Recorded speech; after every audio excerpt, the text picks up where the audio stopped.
Alright. So we'll go here, media source is gonna go boom.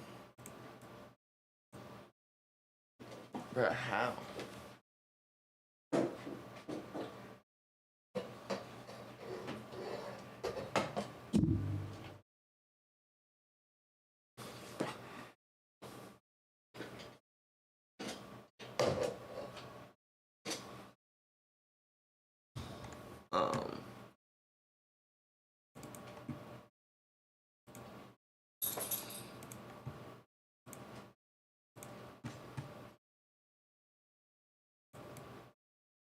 Boom. Boom.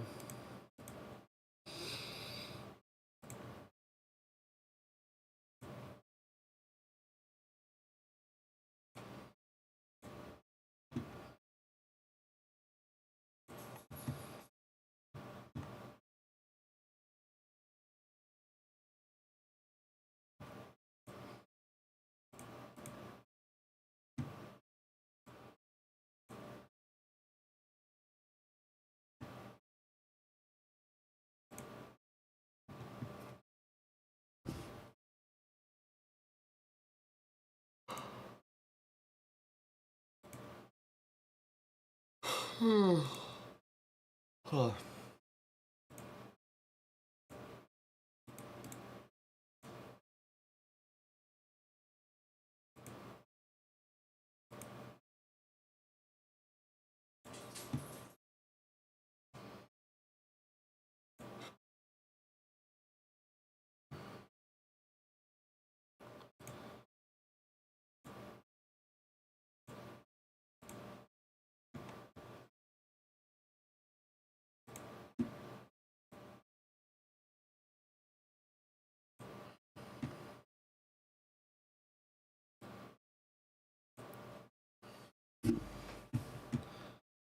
Alright.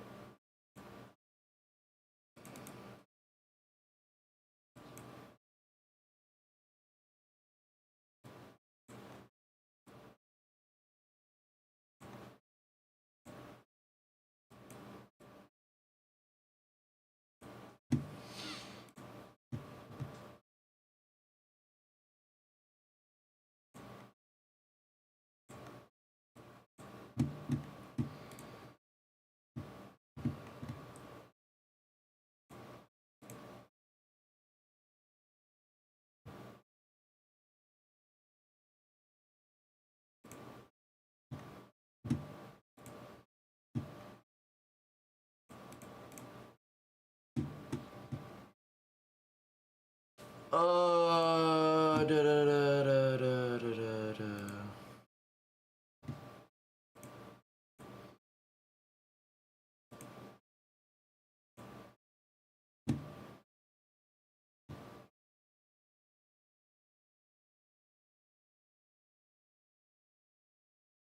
I do want to watch this.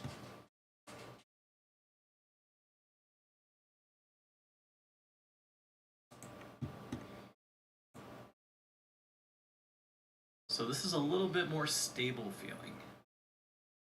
All right, now we can take our first finger, place it on the third. Okay, you could probably guess what's next. The ring finger. Now, an important thing is to keep these fingers curved because you really want your fingertips to be doing most of the work. Okay, if you're flat, it's not good. You want to keep them curved as much as possible. If your hand starts to hurt, make sure you sort of relax it. You can always do hand stretches, which we go into deeply on the website, finger yoga, I call it. But for today, you should be okay. We're not going to do too much. All right, now we're going to have the ring finger, the third finger, still on the skinniest string, okay? But this time on the 7th fret. So we have 5, 6, 7 right in a row. Let's play that 4 times. Go. 1, 2, 3, 4. Oh, fuck. And just to speed things up, the next one, of course, is going to be the pinky. The pinky's going to feel the weakest, so give it some time to develop. Let's do that one 4 times. Go. 1, 2, 3, 4. So we're starting a warm-up exercise without even knowing it. It's called the spider exercise. We're going to go 1, 2, 3, 4 finger-wise, but we're going to play each of them 4 times each. Okay? Let's start from the beginning. First finger, go. 1, 2, 3. So that's on the 5th fret, right? 1, 2, 3, 4, 5. 1, 2, 3, 4, 5.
Place your second finger down next to it, go.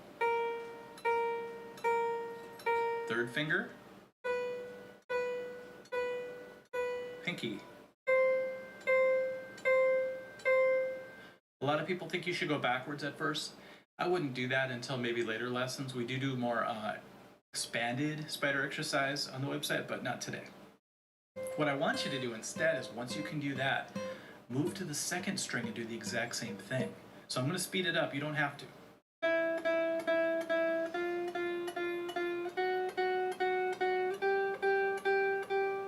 Then, of course, the third string. See, everything sequences.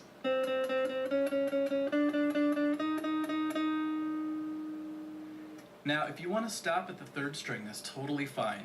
Going to the 4th, 5th, and 6th strings can be a little bit tough on the wrist at first because you're not used to this feeling.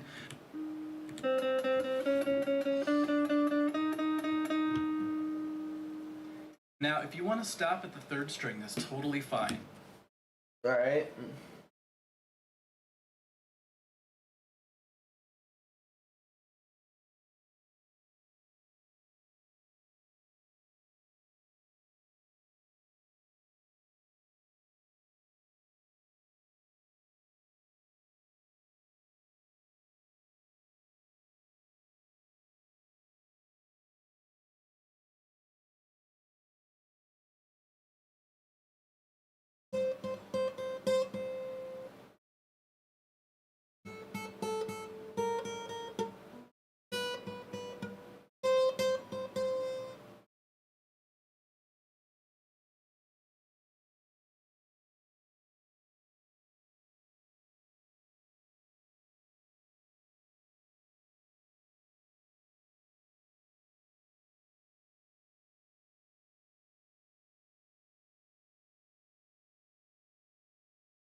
Go over this way.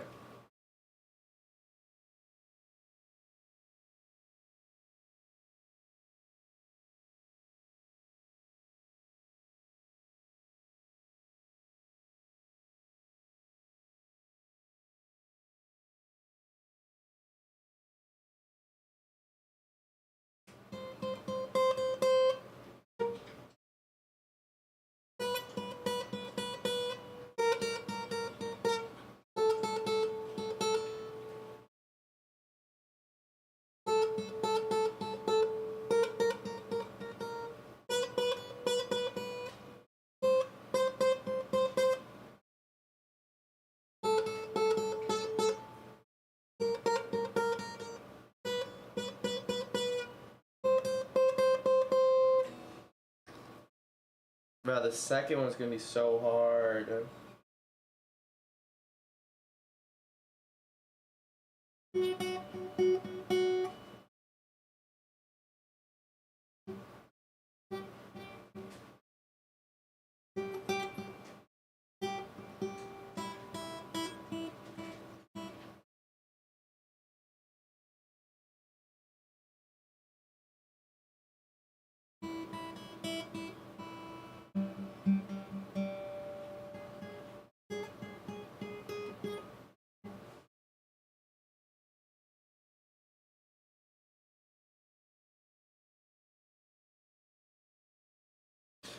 Whoo! Bro, what the fuck?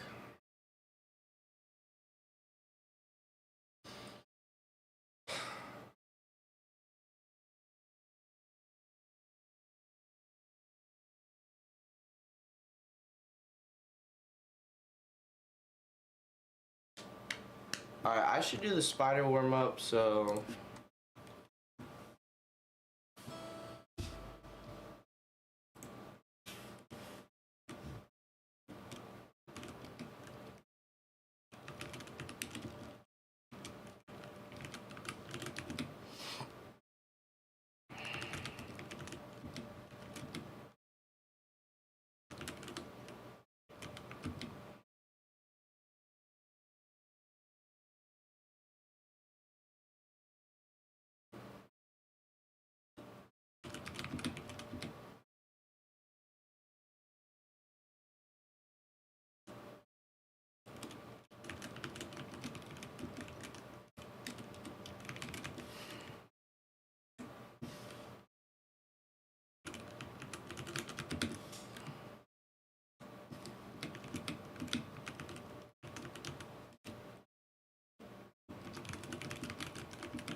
Do spider.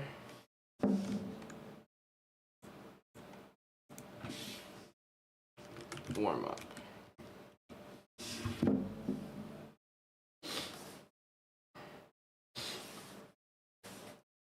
Start with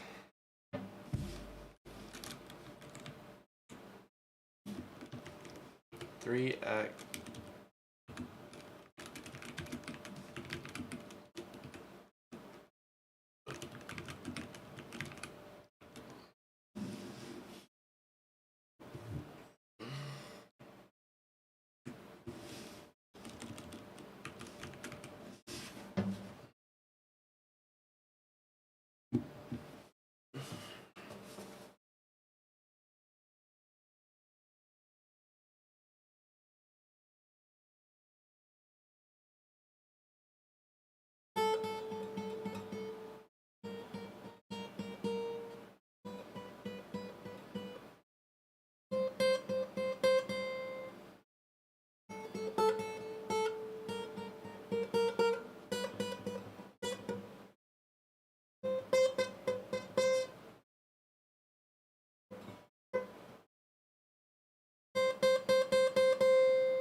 Second string.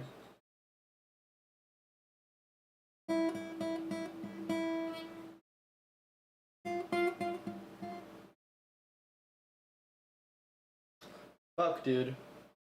See, he was doing like this though, somehow.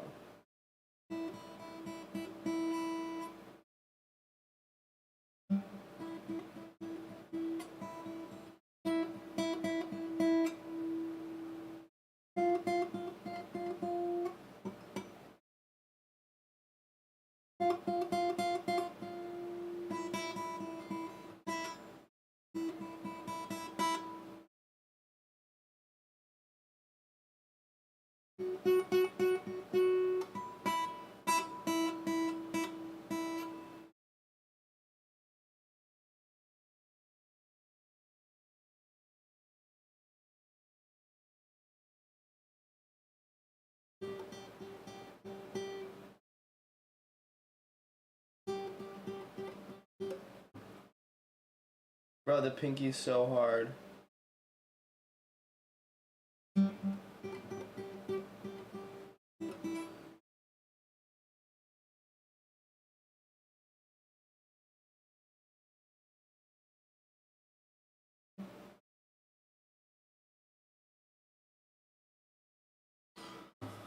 Alright, well, fuck, dude.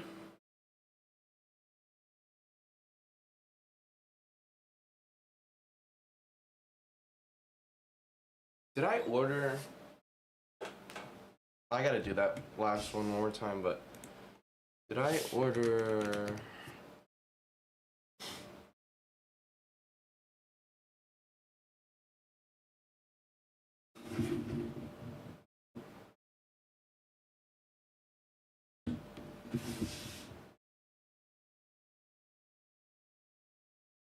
Finger fucking guards. I guess I can just check on my phone.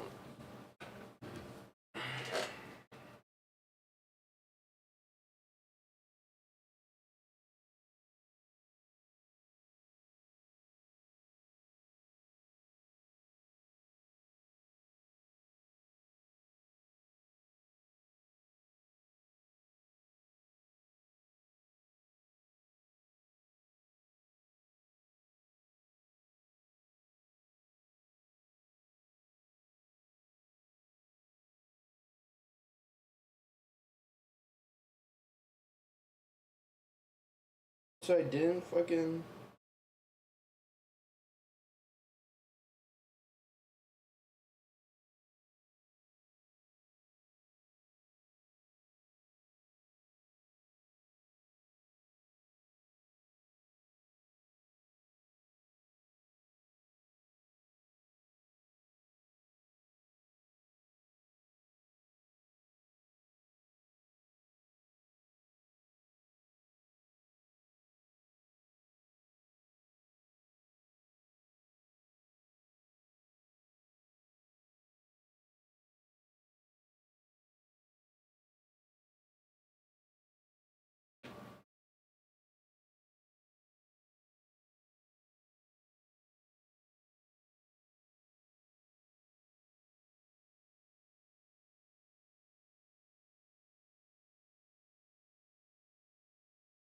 Fuck, dude, I didn't order it. Alright, I need to tape this.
Alright, we need tips.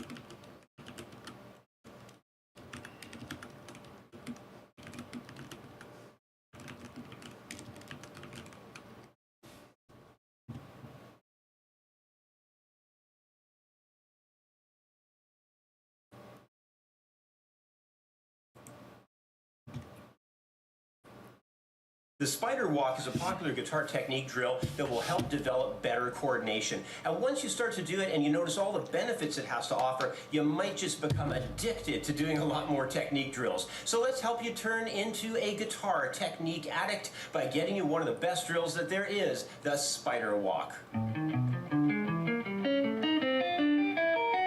The spider walk works by crossing from one string over to the next adjacent string, and then it returns back to the initial string where you were on, and it completes its 4-note cycle by heading back to the other adjacent string once more. While the fretting hand is moving back and forth between the two strings, your picking hand applies alternate picking from one string to the next by tracking the notes played by the fret hand. This exercise is great because it helps you move one step closer to becoming the best guitar player that you can be. To learn more, sign up for a free membership today at CreativeGuitarStudio.com.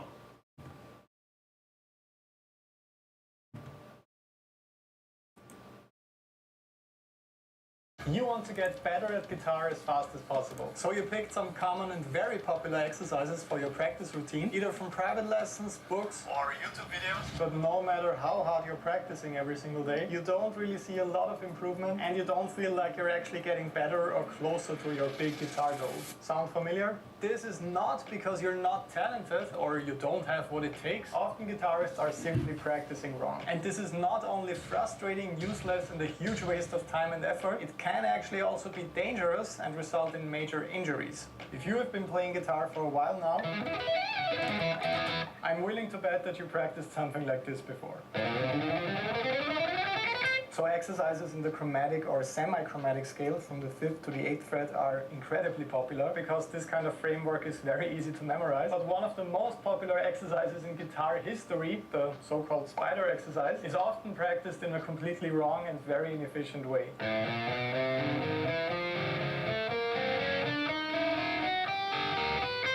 And when I saw this exercise for the very first time, my instinct was to attempt to play this as fast as possible, of course.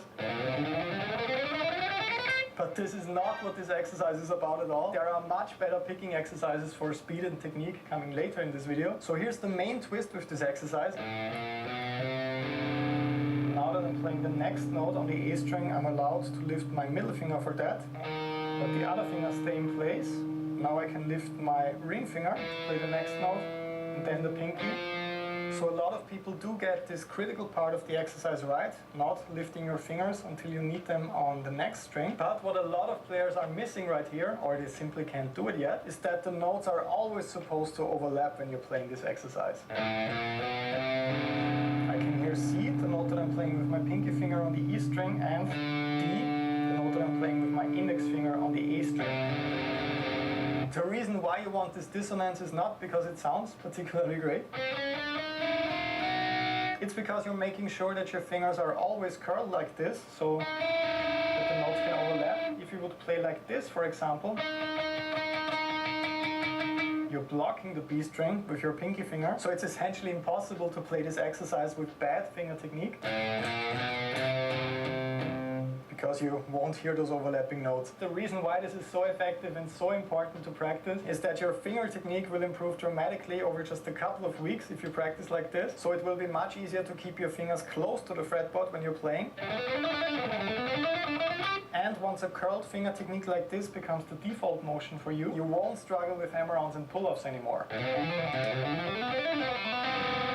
So even if you're not practicing this exercise very fast, your speed and your finger control will get much better because you're massively improving your technique in general when you play this slow and correct. If you want to give it a try in your next practice routine already, I made some really helpful exercise video play-alongs, tabs, guitar profiles and backing tracks for you on Patreon. Another very important daily practice topic is improvisation. And this is one that I got wrong myself for a very long time. A lot of players work on this by just looking for a backing track on YouTube. And of course it's awesome to just start jamming and having fun.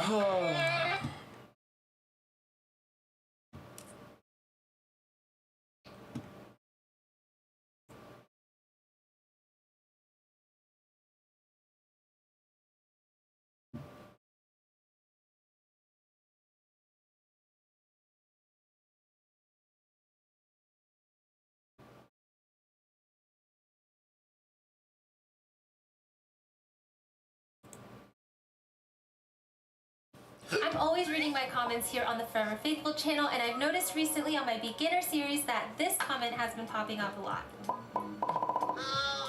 But is it true? Are your hands actually too small to play guitar?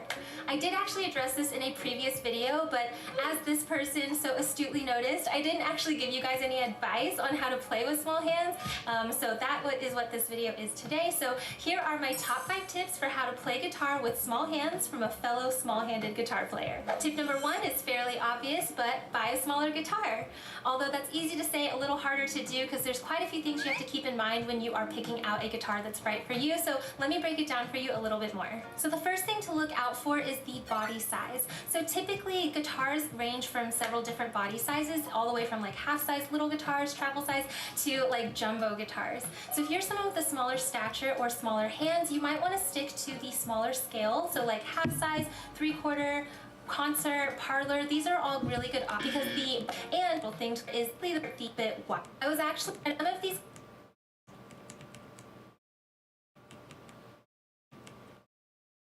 lower the action of your guitar. Now this kind of applies to all beginners, but it's especially important for people with smaller hands for this reason.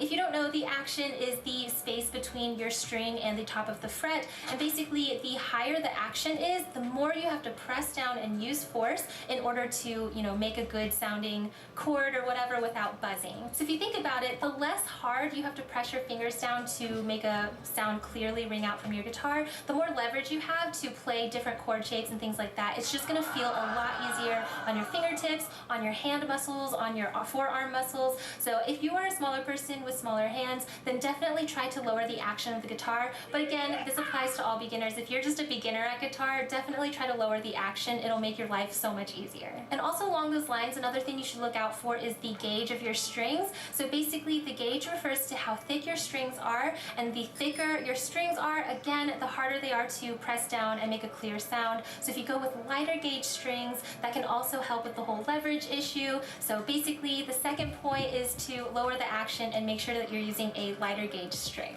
Now my third tip is something I feel like a lot of people overlook, but you want to mind your positioning while you're playing the guitar. So I love to play guitar sitting down with the guitar in my lap, and the reason for that is because your playing hand is really close to your body. It really lends itself into having really good positioning when you're playing. So think about someone, if you're standing and you have a guitar strap on your guitar, if you're not leveling that guitar at the right part of your body, I don't know if you've seen like punk rock players play all the way down here and things like that, that's really bad for small-handed players because the lower your hand is, the more your muscles are being stretched out in your arm and the less you have flexibility in your fingertips. Also, it's just bad positioning because if it's down here and you're trying to hold a guitar up, your fingers just don't have as much ability to stretch all the way over to make all of your chord shapes and things like that. So you definitely want to make sure that you're playing in the correct position, and for me that's always sitting down, guitar in my lap. That's the easiest way for me to play. So once you are sitting in a good so now my fourth tip is to choose the best fretting shapes for your hands and your body. So what I mean by this is there are several different ways to fret different chord shapes. So for example, like the A chord, some people will fret it with these 3 fingers because it's, it feels easy for them and they can actually fit their 3 fingers into one little fret. Other people who have maybe bigger fingers, instead of using these 3 fingers, will use these 3 because your pinky tends to be a little bit smaller than your pointer finger, so it's easier for people to fret it that way. Other people, they bar their A chord because they've got bigger fingers or longer fingers, so they like to just bar an A chord. So that's just one example of one chord where there's different ways to fret it and all of them are okay. So if you are someone who is playing guitar with small hands, I would suggest to go ahead and go online, look up different ways to play this chord shape and find one that feels the most comfortable for you to hold down for a long time, and then practice transitioning back and forth between that chord shape and like other chords, and that'll really help you start to see momentum in your playing. Along with this, if you are someone who has trouble fretting your open chord shapes when you're in open position, or basically, without a capo, you're playing down near the nut of the guitar, if that's hard for you to get those, chords ringing out, something you can do is put a capo on the neck of your guitar and practice those exact same open chord shapes higher on the fretboards in there. Alright guys, and my 5th and final tip is probably contains the most important message of this whole video, which is that If you feel like you're not good at guitar and you think it's because your hands are too small, I want you to just get rid of that idea right now. I can almost guarantee you the harder it feels to play guitar, it's because you probably don't have the dexterity needed in your fingers to hold a chord shape. So for example, if you're a beginner and you're trying to play that G chord, a lot of people have trouble, bending their fingers the right way, making that ring out really clearly, and they always look at it, they get frustrated, and they're like, oh, it's because my hands are too small, my fingers are too short, I can't do this, right? But what it really actually comes down to, and how easy guitar feels to play for people, is how much practice they've put into stretching their hand in that weird shape for a G chord, Things that you can do to improve your finger dexterity are to do little finger stretches and things like that before you start your practice session. You can also do finger exercises while playing the guitar. So one of my favorite ones to teach people is the spider walk. So basically a quick rundown of the spider walk is you basically just want to assign each finger to a different fret like this. So you can see on my low E string, you have open, 1st fret, 2nd fret, 3rd fret, 4th fret. And you want to make sure that you're using a different finger for each of those frets. So open, pointer, middle, ring finger, pinky. Once you've gone that far, you just go to the next string, same thing. So we're on A string now. Open, 1, 2, 3, 4. Next string, open, 1, 2, 3, 4. You can also do this all the way up the guitar and then all the way back down. So let's say you just did the high E string. Now you just want to go back down. Over one string. All the way back down your guitar. If you do this every day and make sure that you're arching your fingers whenever you do this exercise, it's really going to help you improve your dexterity, make sure that you're practicing pressing down the strings the right way, helps you build your calluses. There's lots of different benefits to doing little finger exercises like this, and I actually have quite a few more up my sleeve. So if you are interested in more finger exercises, make sure to leave that comment down below and I can cover that in a future Friday FAQ. But I think that ends my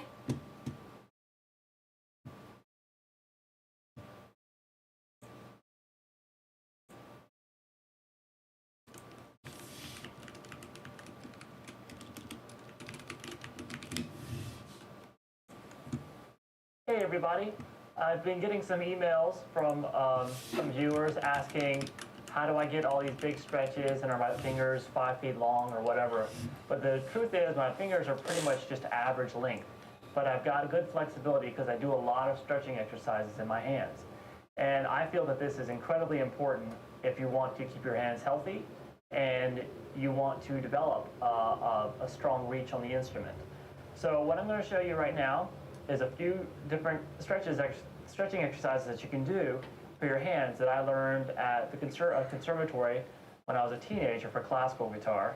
And they made us go through all these, and I had never stretched out before then, but I quickly realized the benefits of it after just a few days of doing it. I never feel like playing without doing it now. My hands just feel so much looser and more flexible.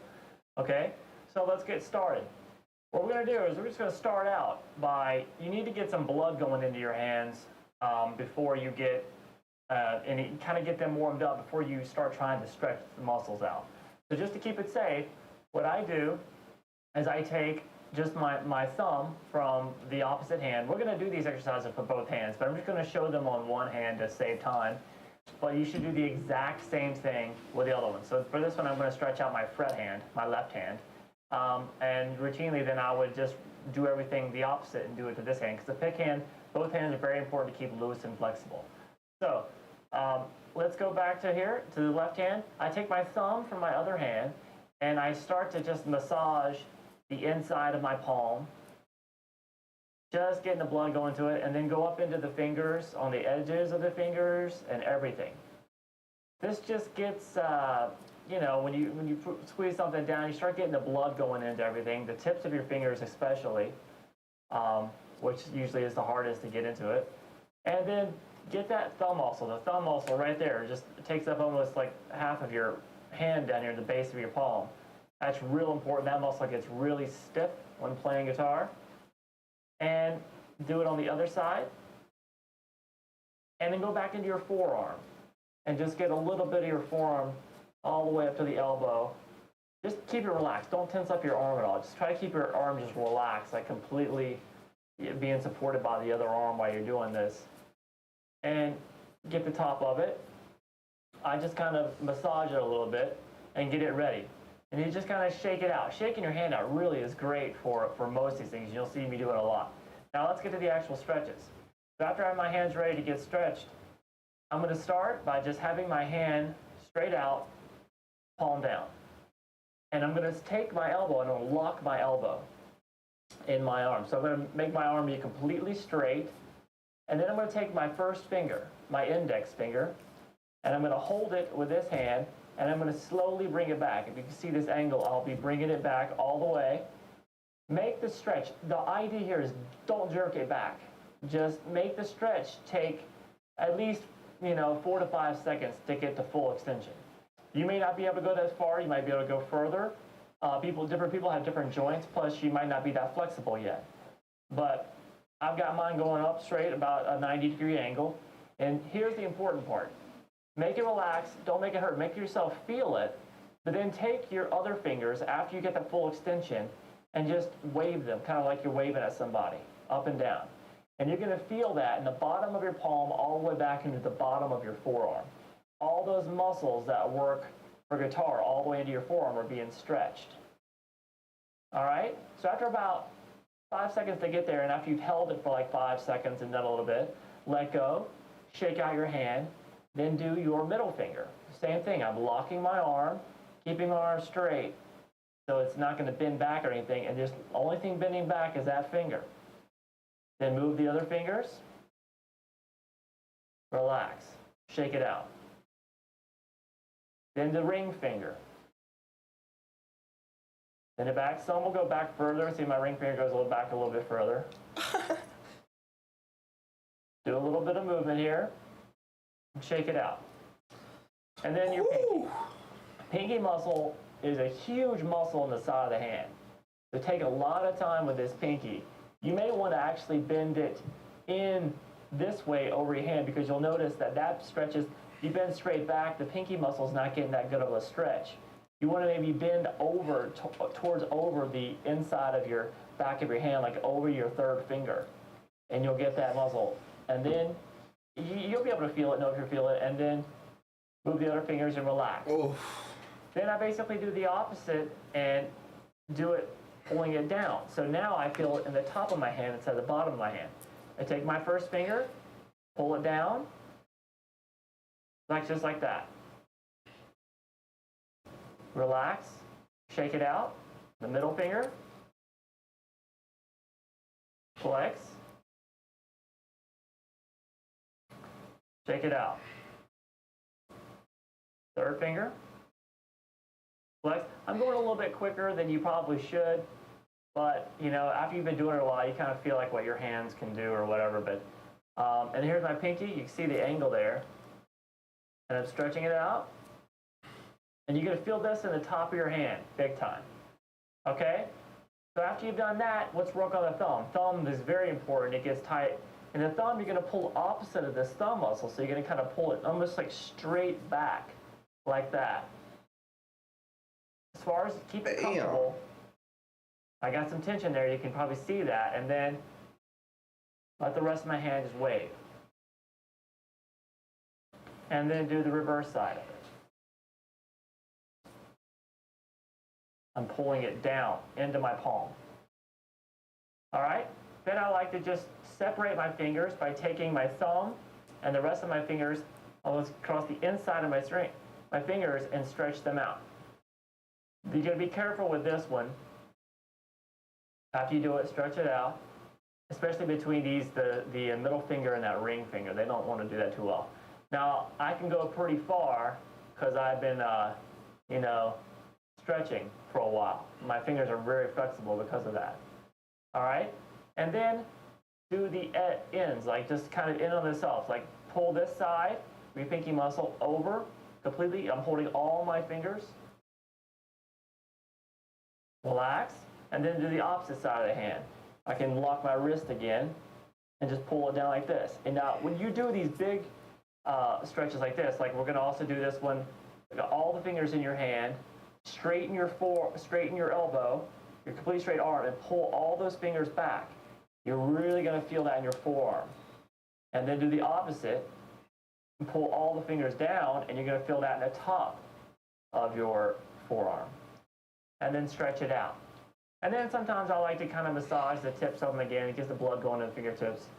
But we're pretty much done. This kind of thing would then just go to the other hand, and you'll just feel very, very flexible. Another exercise that every once in a while I'll do, if you can build some flexibility in your hand, is to literally just expand your hands and as strong as far as you can to where it's almost uncomfortable. You'll really feel in the top of your hands for like 5 seconds, and then let go and relax. And then do that. Do that for a few times too. And you really notice your fingers will feel stronger and more flexible very quick. All right, so do the exercise. They are essential to keep your hands healthy and flexible and doing what you want them to do. Okay, so please leave any comments and let me know what you think, okay? And I'll see you guys at Guitar Lessons 365. See you later. Bye-bye.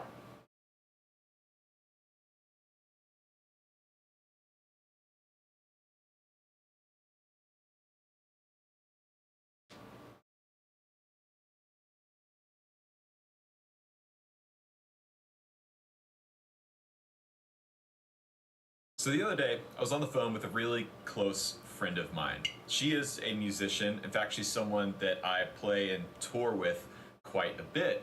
And right now, she's in the process of learning guitar. She's teaching herself how to play guitar. We were on the phone and talking about where she is and what she's working on and the type of gear she's using and all the things that a new guitar player wonders about when they're getting into the instrument. And it made me think about when I was learning guitar as a 14, 15-year-old kid teaching myself. For the first 6 years of my life as a guitar player, I was completely self-taught. No lessons, no musical mentors, and this was before the age of YouTube, so I didn't have any online material to reference in terms of videos and things like that. I had records on my iPod, and I had tabs online, and that was pretty much all I used to learn how to play guitar. So much of what I learned in those first 6 years being self-taught informs who I am today as a guitar player. And so today's video is going to be about how to teach yourself guitar. We're going to talk about some of the good things to do and practice, and we're going to talk about some of the things to avoid, some of the pitfalls that you can find yourself in when you're learning how to play guitar on your own. Now, before we get started, a quick shameless plug. I'm launching a brand new full band live streaming series here on my channel. Our very first show is going to take place on July 11th, 2020. It's a Saturday. Follow me on Instagram at Rhett Shull to stay up to date on when the stream time is happening and more details. We're really, really excited about this. We've been working on it for a few months now, and it's going to be really cool. So if you haven't done so already, be sure to subscribe to stay up to date on that and when I'm posting new videos here on the channel. With all that out of the way, let's take a look at the first thing on the list. So this first tip I would recommend for everyone, whether you're a beginner or an experienced player, and it might sound a little weird at first, but I promise it works. And that is leave your guitar out and visible and ready to play. If your guitar is sitting out on a stand or a wall hanger, ready to go, every time you look at it, it reminds you to play. It might inspire you to pick it up. It might remind you to keep practicing that solo or that song that you were trying to learn. And it can inspire you to play, especially when you're first starting out. I remember my first guitar, I would leave it on its stand in my room all the time. It would never live in its case.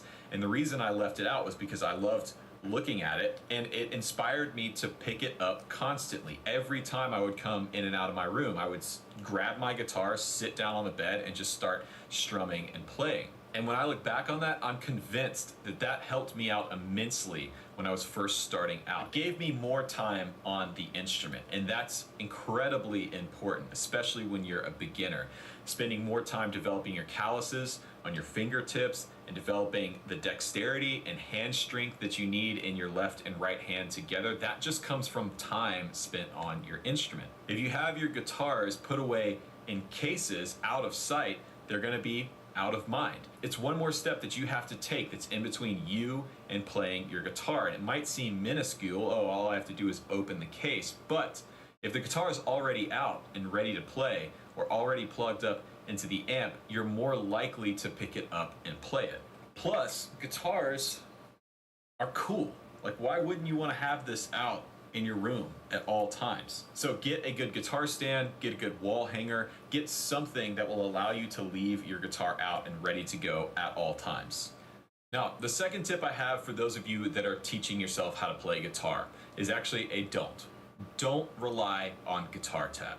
Now, I get it. This is something that I did early on. I wanted to learn a song or a solo, so I would pull up ultimateguitar.com and just click on the first tab that I saw that had the highest number of stars, the best rating, and immediately start trying to work through that part.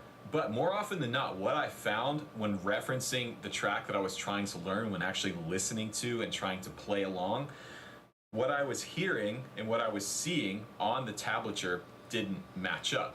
Now, this isn't always the case. There certainly is a lot of well done and well executed tablature out there, but when you're first starting out, you may not be able to tell the difference between the right tab and the wrong tab. Another issue with tab is that it's pretty much just a picture. It's just showing you where to put your fingers in what order. It's not like standard notation, which gives you the pitch information and the rhythmic information telling you exactly how to play what's written. Tablature is more along the lines of, hey, yeah, this is where you put your fingers. And in order to learn a song effectively while using tab, you have to listen to the song, which is what I recommend you do anyways. Now, I've talked about not using tab on this channel before, and I've gotten some comments basically asking, well, if I'm not supposed to use tab, how do I learn? What should I use? And my answer is, use your ears. Your ability to listen and learn to play something by ear is one of the most valuable skills you will ever have as a musician, and it's something that's worth starting to work on and Listen to this clip. And in doing so, he sidestepped an absolutely massive financial risk that not many full-time YouTubers ever think about, but I'm going to come back to that. So why has Thomas Frank pretty much stopped posting on his main channel, and why has that allowed him to make even more money than ever? Did you see what he did there? Essentially, the audience needs to know pretty much at all times what it is they're waiting around for next. We're solving the ultimate question: how does he make so much money? That's what we're waiting around for, but not losing sight of the fact that you need to have these mini payoffs kind of throughout the video that serve as building blocks to that ultimate thing. That's George Blackman, a YouTube scriptwriter who's been hired by YouTubers like Ali Abdaal, Mike Shake, and Ed from Film Booth to write videos for them, like the one you just saw. Scripting is one of the most important parts in the video making process that you are overlooking. George says that it can make or break your video. If you want that full creative control, as I say, you So the other day, I was... Alright, we did our stretches. Now we will go back. And we will do our spider technique on the second string. So first,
Bro, what? How the fuck do I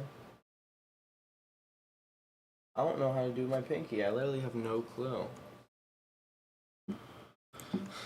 Going to the 4th, 5th, and it's the 3rd string. Speed it up. You don't have to do that.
Alright.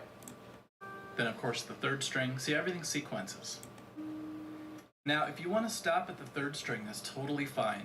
Going to the 4th, 5th, and 6th strings can be a little bit tough on the wrist at first because you're not used to this feeling. So I want you to relax before your wrist starts to hurt a little bit. You don't want that happening. You don't want wrist pain right off the bat. Okay, so the least that you should be able to do after the first lesson